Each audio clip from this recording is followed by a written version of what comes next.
नमस्कार, मी सुमित ग्याम आणि आपण बघत आहात आपला हक्क मराठी न्यूज. एकीकडे शासन प्रशासन डिजिटल इंडियाच्या गोष्टी करतात, मात्र त्याच पार्श्वभूमीवर मारेगाव तालुक्यात आज साधा पायाभूत सुविधाही उपलब्ध नाही आहे. करणवाडी अर्जुनी हा जो रस्ता आहे अत्यंत वाईट अवस्थेत त्याची परिस्थिती आहे. विद्यार्थ्यांसाठी खऱ्या अर्थाने ये जासाठी त्यांना खूप मोठे प्रॉब्लेम्स इथे फेस करावे लागत आहे. आपल्यासोबत करणवाडीचे काही विद्यार्थी आहेत, आपण त्यांच्यासोबत बोलणार आहोत. काय प्रॉब्लेम आहे रस्त्याच्या संदर्भात? रस्त्यावर खड्डे आहे आणि खड्ड्यात रस्ता आहे का रस्त्यावर खड्डे आहे काही समजत नाही आम्हाला. आणि म्हणजे चालवणारे की असे चालवते की मुली इकडून असतात इकडून येते आणि तिकडून असतात तिकडून येते.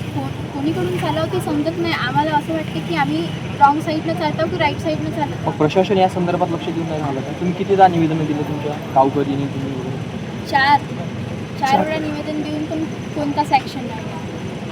प्रशासनाचं हा भोगड कारभार सातत्याने गेल्या 15 वर्षापासून या रस्त्यासाठी सातत्याने करणवाडीवासी संघर्ष करत आहे, मात्र अजूनही या बाबीला यश आलेलं नाही आहे.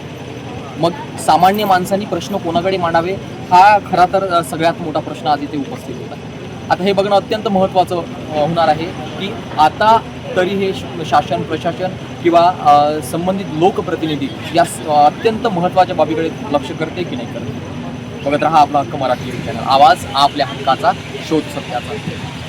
मी सूरज अशोक मार्कंडे, गावचा नागरिक या नात्याने एकच सांगू इच्छितो, आम्ही भरपूरदा करणवाडी ते सगनापूर, हिवरी, मजदोडका, अर्जुनी याबद्दल वारंवार निवेदन देऊन या रस्त्याबद्दल पाठपुरावा केला. पालकमंत्री असो, राज्याचे उपमुख्यमंत्री असो, मुख्यमंत्री असो किंवा PWD विभागाचे मोठे मोठे अधिकारी असो, यांना आम्ही प्रत्यक्ष पोस्टाद्वारे निवेदन पाठवले, पण तरी याबद्दल काही पाठपुरवठा झालेला नाही आहे. पण आज जे आमच्या गावात जे मुली शैक्षणिकसाठी येतात आमच्या पंचशील विद्यालयाच्या, त्या मुली बसेसने येऊन राहिल्या असल्यामुळे त्या रस्ता पूर्ण खराब असल्याच्याने ते बस बंद होण्याच्या तयारीत आहे.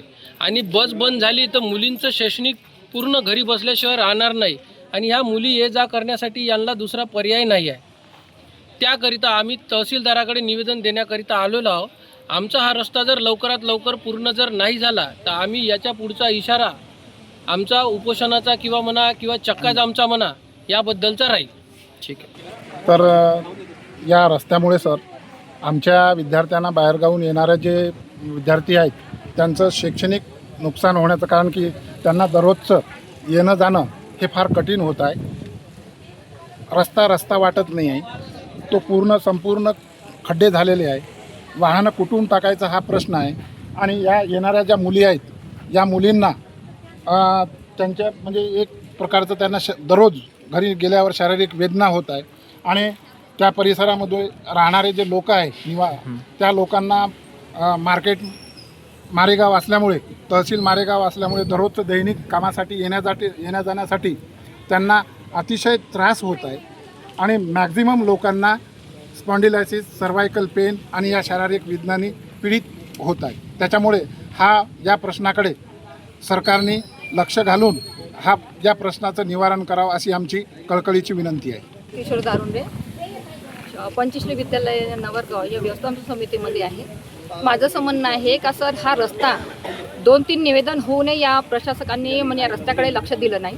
जर या म्हणजे विद्यार्थ्यांचं एवढं नुकसान होणार आहे, आणखी म्हणजे शारीरिक वेदना आणि मुलांचं जर शिक्षण थांबेल तर हे जबाबदार फक्त प्रशासक राहील.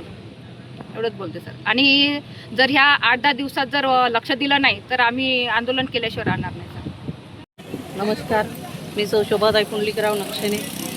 हा मारेगावच्या नवरगावच्या संदर्भामध्ये आम्ही इथे आलेलो आहे.